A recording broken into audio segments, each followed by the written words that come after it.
Mental Health Monday on Radio City Talk with Mick Coyle. Tackling the stigma. Radio City Talk. My name's Mick and we've got Jake Mills in the studio. Jake, it's great to see you. And you? We've got Jake from Chasing the Stigma and also the man behind the Hub of Hope, which celebrates its first birthday later this week. We're going to be hearing some stats and some facts about what's been going on. Mental Health Monday this week, Jake was focusing on Wirral Ways to recovery. We had David's story, Elliot's story on the podcast and the radio show yesterday. Dead open, dead honest as well. In a real sense, they're making a difference and doing it their own way. Yeah, do you know what came across for me was that there were stories of hope. It was talking exactly, the type of things that we talk about week in, week out, but it was about choice, it was about experience, it was about knowledge, things that they've got from going through it themselves. But the thing that just kept coming across for me was this idea of there are choices, there are lots of options. And you will find something that fits for you. You'll find things that don't, but that's okay because there's other options for you, and that's such an important message to get out there. Yeah, exactly. And Elliot was sharing his story as well. For people who didn't hear it, he was based in the West Midlands. He went through various different types of recovery type programs, but he was finding that maybe the way that he was being spoken to wasn't right for him. One of the things that we're keen to say was, don't let that put you off speaking to clinicians and your doctor's services. It might well be that the referral comes the way of organisations like Wirral Ways to recovery anyway, but actually, sometimes it won't be the first thing that might be the help. It might be the second thing, but the point is that actually you'll be on a journey, and going on that journey can be beneficial to you and those around you. Yeah, like in exactly the same way that everybody's different in how they feel when they're going through difficulties for whatever reason that is. Everybody's different in recovery as well. We have to. I think it is changing now. I do think that is something that this podcast and radio show is highlighting, is the amount of support and different methods that are out there. And I do think it's changing. It's just about getting that message out there. And even if that's from medication, there's loads of options. Whether it's from doctors, there's loads of options. So it's just about options and highlighting what they are. Yeah, often we talk about mental health. We talk about stress, anxiety, depression. Addiction is, to me, it feels like a very different thing. David said that, if somebody told him there was a pint on the other side of the Mersey, he'd have swum the Mersey to get to it. And actually that's a mindset which it's hard to get your head around if you're not in there. But that doesn't mean that we shouldn't try and learn how to understand that. Yeah, I think, we talk about the stigma attached to mental health in general. And I think with many different aspects of mental health or mental illness or mental health difficulties carry their own stigmas. I think addiction is one that carries a huge one. People don't see it as mental health related. I think there's people who, it's so hard for people to understand how difficult addiction is, whether that's alcohol or drugs or gambling. It's so cruel. It's absolutely horrific. What I would say that if you did a survey of people and said which of these mental health concerns or problems comes with an element of choice, people would say, rightly or wrongly, that actually addiction comes with an element of choice because you're choosing to drink, you're choosing to gamble in the first instance. Yeah. It then obviously gets out of control, but I think if there's a stigma around it, it's almost a sense of lack of sympathy because in some way, shape or form, that person put themselves into an environment or the environment found that person and they weren't able to opt out when it was safe, if you like. Yeah, I would agree with you that people would say that.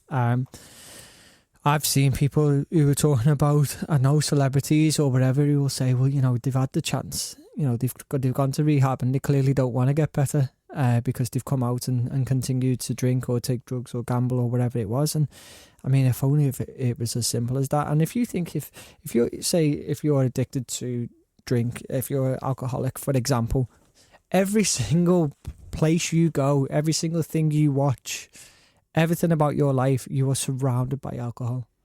There's adverts, there's billboards, there's everything, social environment, everything is surrounding alcohol.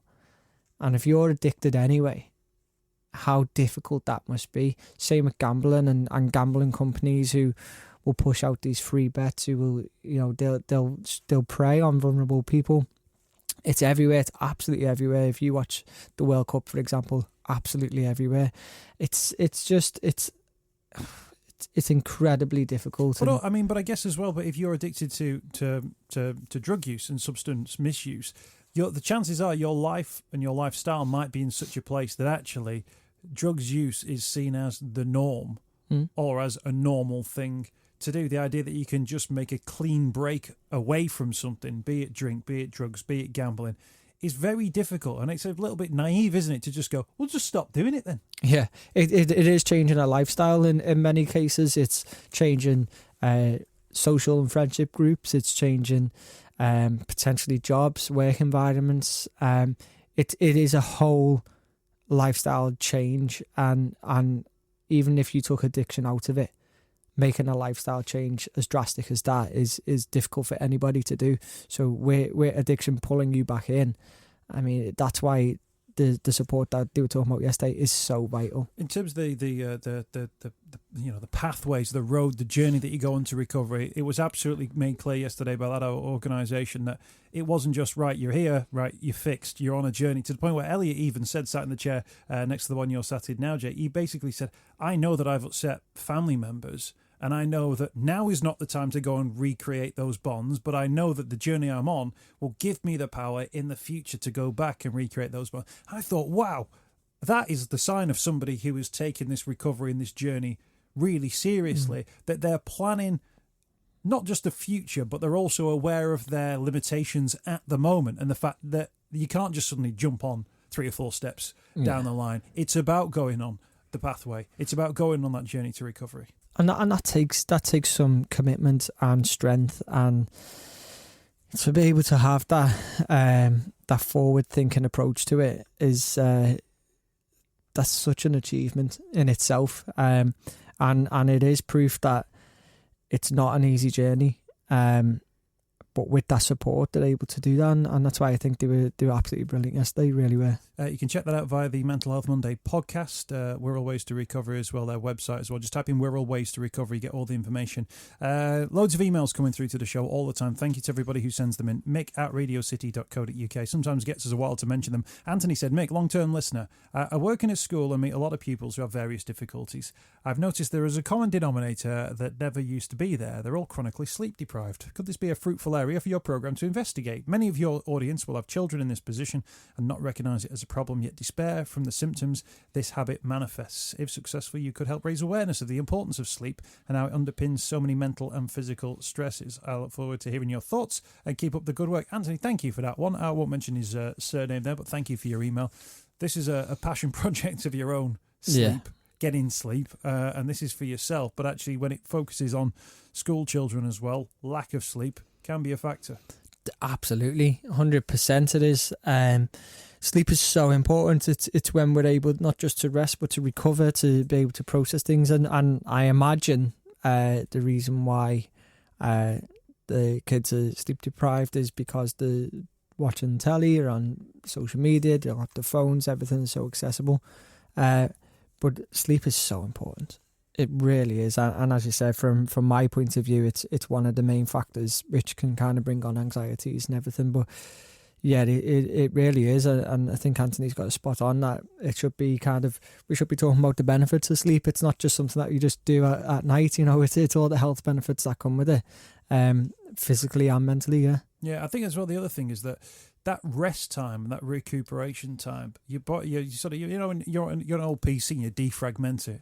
It kind of takes everything, just puts it right back in the right order, so the next time you turn it on, it works a little bit quicker. I always think that sleep's a little bit like that. I think the other thing is, you know, the idea of, you know, this isn't about meditation as such, but actually off times, relaxation times, they're the similar moments that actually over the course of the day, you've got half an hour where you're literally not doing anything. You're not on your phone, you're not interacting, you're not engaging with things, you're having a bit of you time. You might be out on your bike, you might go for a walk or something like that. That for me has a similar impact, where you can go, right, this is my defragmentation time. I'm not thinking about anything other than the fact I'm going on this walk, or I'm just literally watching music videos or whatever it is that you're checking out on TV, even a game of football. Yeah, and you know, I I sometimes go for a run. I don't even like running. I'm not a fan of running.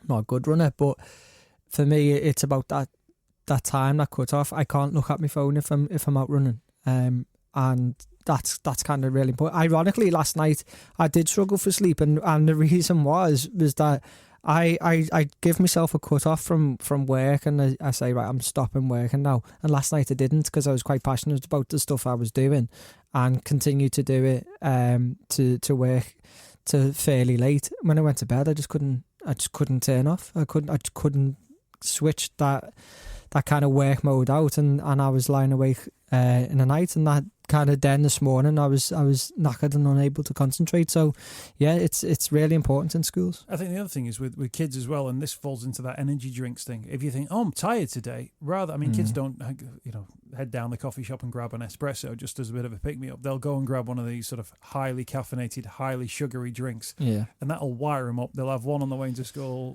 one on the way home from school. Of course, when they go to bed at night, they're wired on the stuff, because it's not really designed for young bodies. Then, of course, you don't sleep. Guess what? You wake up the next day, you feel awful again. That's a worrying cycle to get. I mean, everyone's had a bad night's sleep and you get over it, but actually it's about that sustained. Yeah, it's a vicious cycle, as you said. It's where does it stop, and that's going to have implications on your health, as I say, physically and mentally. Jake, you are marking 1 year since the Hub of Hope this coming Thursday. The Hub of Hope, which is a website and now an app, which you can go on and will find mental health. I don't know, I'm telling you, you built it. That can find mental health services near where you are. And you've been going through some of the stats and the facts. Yeah, it's been an incredible year, really. I can't actually believe that we're at a year. It's kind of just crept up. But what's kind of quickly happened is that we've become one of, if not the main, signposting tools now in the country. We're being used by charities such as Papyrus, listed on Samaritan's website, mine website. And what we're doing and what we're about is exactly what I've already discussed this morning. Is we enable people to have the choice. I'm very, very passionate about people having choices, about people having options, and we want to just give people all the options and avenues to support as we possibly can. The actual hub itself, in a year, let's not forget that as a charity, Chasing the Stigma, who have created the Hub of Hope, we exist almost entirely on public donations.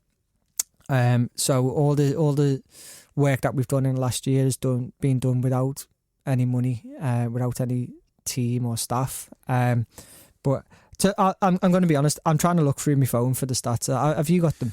Just off the top of my head, 16,447 unique users. Unique users. So that's the amount of unique users who have accessed it in that year. We've been accessing over.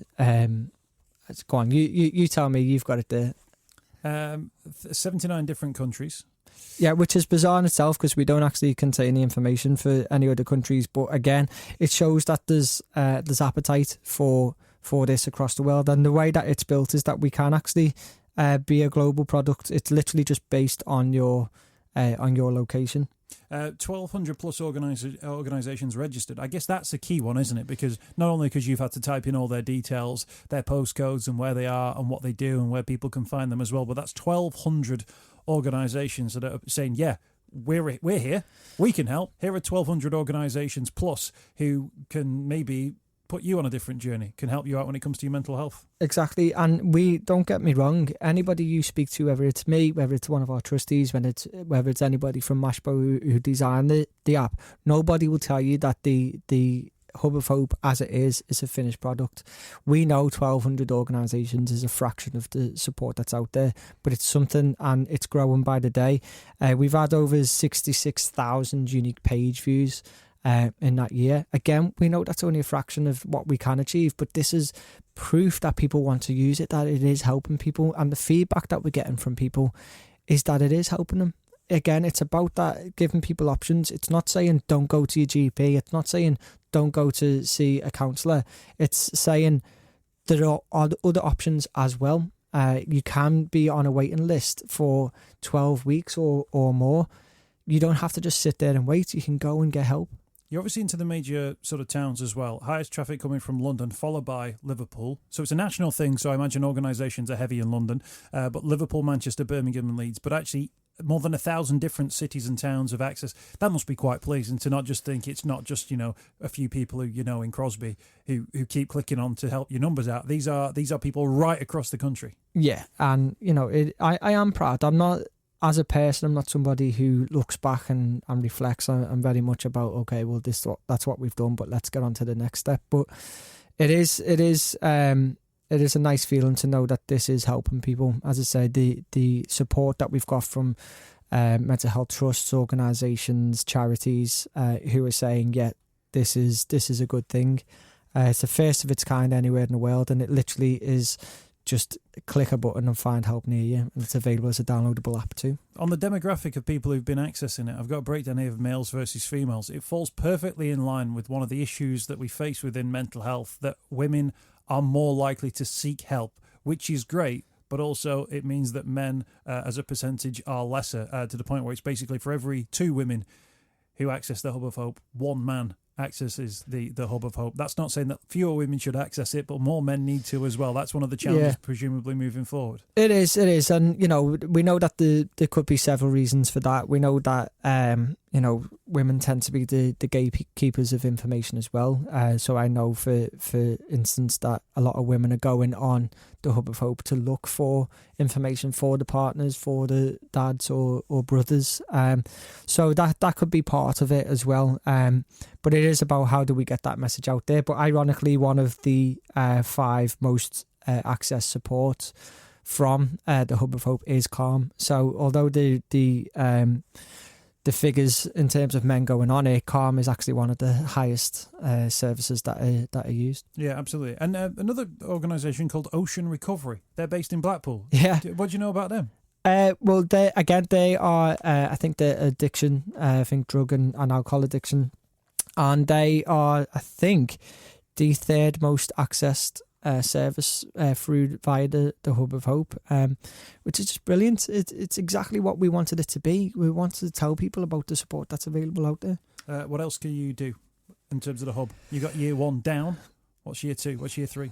Well, the Hub of Hope at the moment is version 1. You know, we know that this is going to go up to version 101 one day. We want to continuously improve that. We're teaming up with organisations such as Samaritans, National Suicide Prevention Alliance, to try and work with them to see how we can improve it, where we're best improving it, and yeah, you know, build a team and keep going. And it's got 2 major things that we're putting a message out there. 1, we want people to know that there's help available and to use it to find help. But 2, we want people to register their services. Tell us who you are. We know 1,200 is a great number, but we know it's only a fraction of the support that's out there. So just to continue to push that message. It's free to use, free to be on. It's literally just tell people about who you are.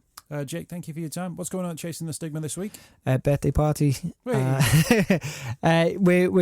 just done a mud run and to raise money, but we've kept that open for any further donations that anybody would like to do. It's like a fun run, but without the fun and mud. Yeah, it was on like the hottest day of the year in Delamere Forest. It was horrific. So, as I say, we rely on public donations. So if anybody'd like to donate to that, you can do on our website, chasingthestigma.co.uk. Jake Mills, thank you for your time. Happy birthday to the Hub of Hope as well. Thank you. Enjoy the cake, and we appreciate you joining us on the programme. The Mental Health Extra show is available as a supplementary show to Mental Health Monday, both of which you can get for free from subscribing via your podcast feed. If you subscribe there, you get Mental Health Monday for free every single Monday, Mental Health Extra for free on a Tuesday. From Radio City Talk, my name's Mick Coyle. Drop us an email, mick@radiocity.co.uk. Mental Health Monday with Mick Coyle. Radio City Talk.